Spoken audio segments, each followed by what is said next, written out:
Welcome to Beer Untapped with Perry Miller, the podcast. I'm joined by Seth. Hey, welcome, guys. Thanks for finding us on the internet. Now, these shows originally aired on Brookings Radio, but now they're all here for your enjoyment. I hope you like it. There you go. Sit back, enjoy the show, relax. Let us know if you want to see anything on future shows. As we said, this comes out live in the Brookings area, but enjoy this archive episode. Beer Untapped with Perry Miller. Welcome to Beer Untapped with Perry Miller. Tastes change, craft beer fads come and go. Once popular, even staple styles become nearly impossible to find. Shifting styles this week on Beer Untapped.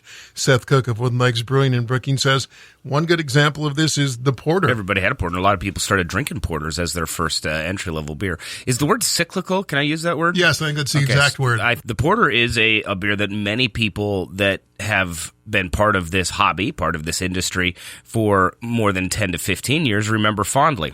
There's many folks, including some of my own brewers, that are new to the industry, that are maybe 5 years into the industry, that have no fond memories of porter whatsoever and always wonder why we make it. So, because it's good. Because it's good.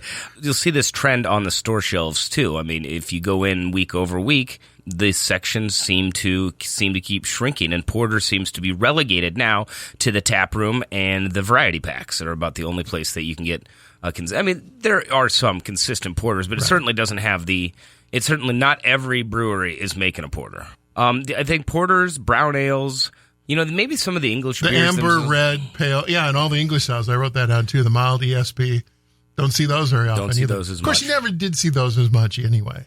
And, that breaks my heart just a little bit because that's the beers that I really like and got into.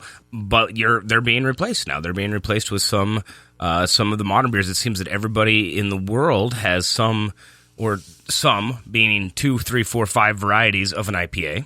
And that's okay. That's what the industry is. That's how the culinary world works. Is that if there's something hot or trendy or good, let's go for it. They're going to keep making it. So the one that surprises me a little bit that you don't even see it in all tap rooms anymore, and that's the pale ale, which was the staple of craft beer for a long time. Yeah, that one confuses me a bit more, and I think that's an indicator of where the industry is at now and the entry-level drinker. And if you see a pale ale, it's probably a hazy pale ale. Right. So the entry-level beer for the first, what a brewer would put in front of you if you came in and said, this is my first time at a craft brewery, would often be a pale ale. Sometimes it'd be a Kolsch or, something, or even a cream ale, or maybe even a lager if they had it. And it seems to have changed because it doesn't seem that the industry has as many new beer drinkers like that anymore. There's much less of the consumers are at that point. More Beer Untapped with Perry Miller right after this. Welcome back to this week's show as we talk with Seth Cook of Wooden Legs Brewing on the waning popularity of once very popular craft beer styles like porter, the amber, even the pale ale. Of course, other styles have emerged to fill the gaps, including the American lager. That's what's fun, is we got into the craft beer scene to get away from all the American lagers, and we've come full circle. And Wooden Legs themselves, we've made a Czech Pilsner. I suppose it's not an American lager, but it's an American version, right? Right. So it's within definitely a near cousin. Let's say a pale lager of some kind. Right. Almost all breweries are making one of those these days. Even a lot of the big breweries, they're all seem to be making an American lager. It's or a Mexican lager, or a Mexican style lager. No, that's absolutely true, and they're great beers. They're great beers, and I enjoy drinking them. But I think it just shows the cycle here. You'll never get rid of the hoppy beers and some of those other more complex stuff. But the lagers are good. People like to drink the lagers. They're approachable. I think I prefer easy drinking. Easy drinking. There you go. Easy drinking beers. They can be consumed in a session, meaning you could have 2 or 3, then they usually don't burn out your taste buds. So obviously everybody's got IPAs these days, and that's really been the story for about a decade. But now hazies are the thing. That's really become the in style. I don't know if the radio could see my eye roll. No, hazies are the in style, and I think what people like is the ability to taste the hops, and they're almost in their raw form, as close to a raw form as it can. The one that surprises me the most, its popularity, is the Kettle Sour. I would never have guessed that. But you talk to many brewers, and Kettle Sour is among their top sellers in their tap rooms. And I think it's because that is so different than a lot of the other beers you would try. And people may come into a brew pub trying to just figure out what a brew pub is. And if they try a kettle sour, that is such a departure from maybe some of the other beers they tried. It's certainly a departure from the IPAs they've tried.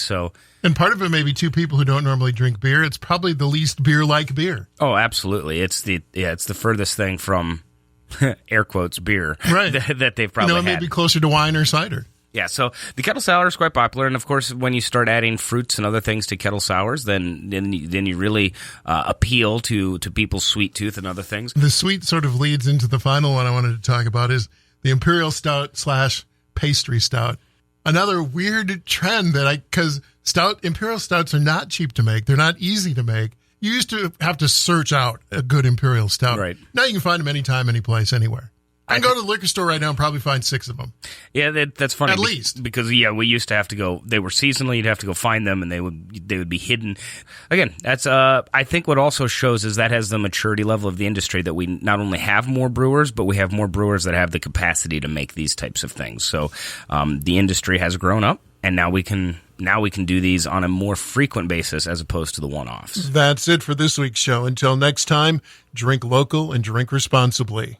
Thank you for listening to Beer Untapped with Perry Miller, originally aired on Brookings radio stations K Country 102.3, The Hawk 107.1, and B93, and now here for your listening enjoyment as well. If you want to hear it live, it's every Wednesday and Saturday on those 3 stations. And of course, if you're not in the Brookings area to hear it live, you can find us on the internet, on your favorite podcast player. If you like this show, make sure to rate and review, or maybe even tell your friends.